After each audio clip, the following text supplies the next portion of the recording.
Memang sebelumnya dari program saya itu kan pengecoran, pembangunan. Itu ada yang sebagian dari swadaya dan dari kita.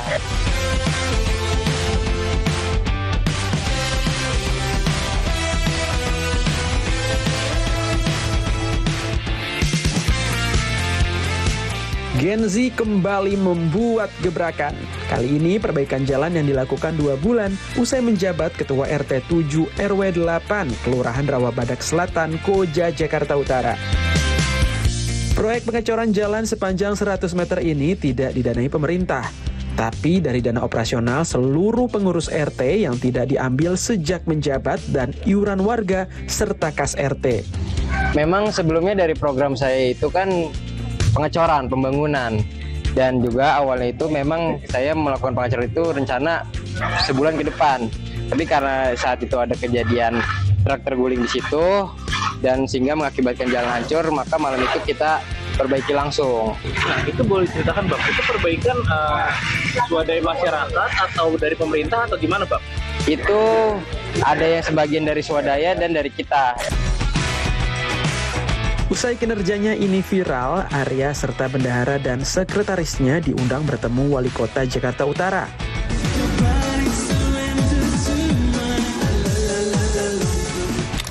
Kepala BNN Provinsi DKI Jakarta, bahkan Gubernur Jawa Barat Deddy Mulyadi. Apa yang memotivasi anak muda jadi ketua RT? Kan nomor sendiri biasanya persiapan nyalon DPR, DPRD, DPRD provinsi. Ya. Ini nyalon RT. Ya karena prinsip saya dari dulu ya, pesan juga dari orang tua, sebaik-baiknya manusia adalah manusia yang paling bermanfaat. Bagi siapa? Bagi saya, bagi orang lain. Oh, bermanfaat bagi orang lain. Habis berapa nyalon RT?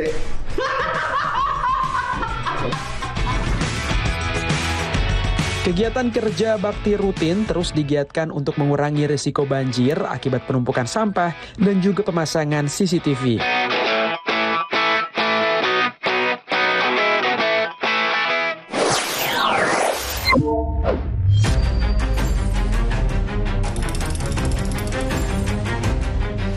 Kenapa? Merugikan konsumen kita 99 triliun, hampir 100 triliun setiap tahun.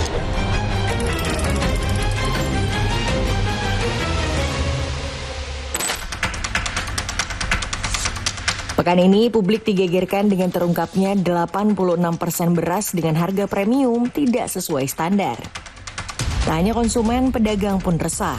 Khawatir sekali. Jadi kadang-kadang saya lihat di sini contohnya bagus ya, terus harganya juga saya cocok. Tapi kita nggak tahu juga, kadang-kadang suka ada warna-warna hitam itu pasir gitu. Udah jelek mahal, jadi peminatnya pun kurang gitu. Tadinya mau beli 10 liter kurang bagus gitu. Jadi mereka tuh mau belanja juga sanksi, takut udah beli banyak barangnya nggak bagus gitu. Banyak turunnya. Banyak turunnya Pak ya? Belanja yang biasa sekarang jadi mirip, paling 5 kilo, 10 kilo mungkin ada.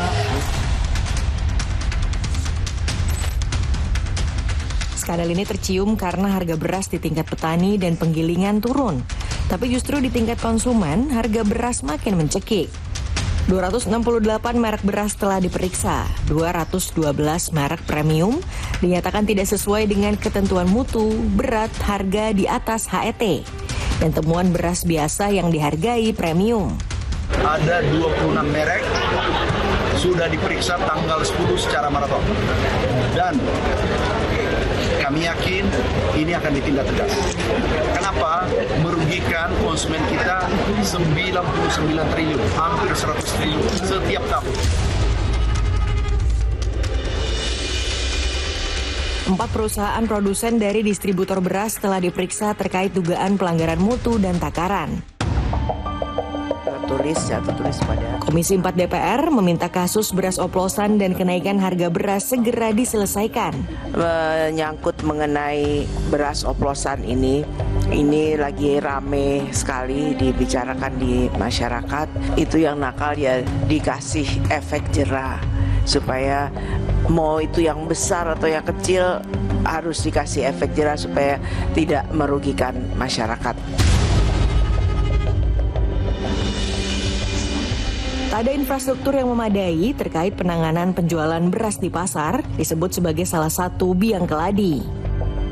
Menurut Menko Pangan Zulkifli Hasan, salah satu cara untuk mengatasi beras oplosan yakni infrastruktur koperasi Desa Merah Putih. Karena nggak ada infrastruktur, taruh di pasar dioplos. Beras 14.000 jual 11.000, dioplos dijualnya 13, kan masih untung gitu. Nah makanya kita mau ada koperasi desa. Nanti kalau ada kopdes 80 desa ada infrastrukturnya kan, tiap desa ada koperasi kan.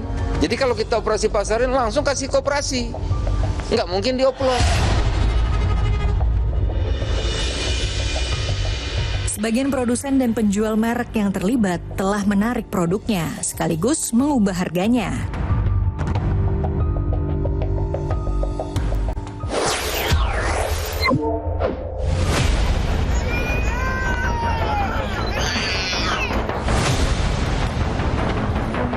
Saat ini ada penambahan 1 tersangka menjadi 13 orang.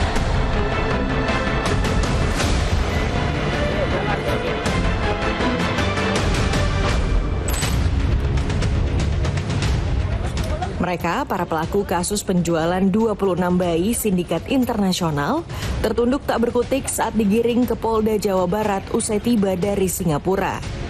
Mereka berperan mencari, merekrut, menampung para bayi sebelum dijual hingga melakukan transaksi.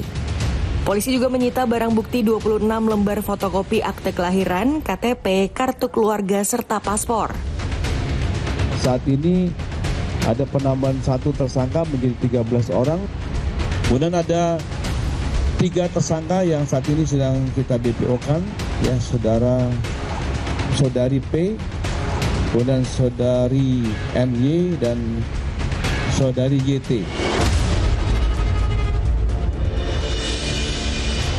Kasus perdagangan bayi sindikat internasional yang telah menjalankan aksinya sejak tahun 2023 ini terungkap setelah ada laporan dari orang tua bayi warga Margahayu, Kabupaten Bandung.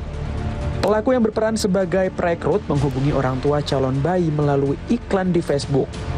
Korban yang sedang hamil dijanjikan anaknya akan diadopsi dan ia diberi uang 10 juta rupiah. Namun setelah bayi diserahkan, sisa uang tidak pernah diberikan.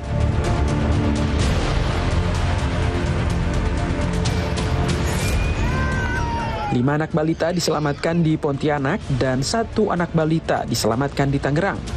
Keenamnya akan dijual ke Singapura, dikirim melalui Pontianak setelah dibuatkan dokumen keimigrasian. Polisi tengah berkoordinasi dengan Interpol untuk melacak jaringan penjualan bayi di Singapura. Sementara bayi yang telah diperiksa kesehatan di Pontianak diserahkan ke panti asuhan yang bekerja sama dengan pemerintah.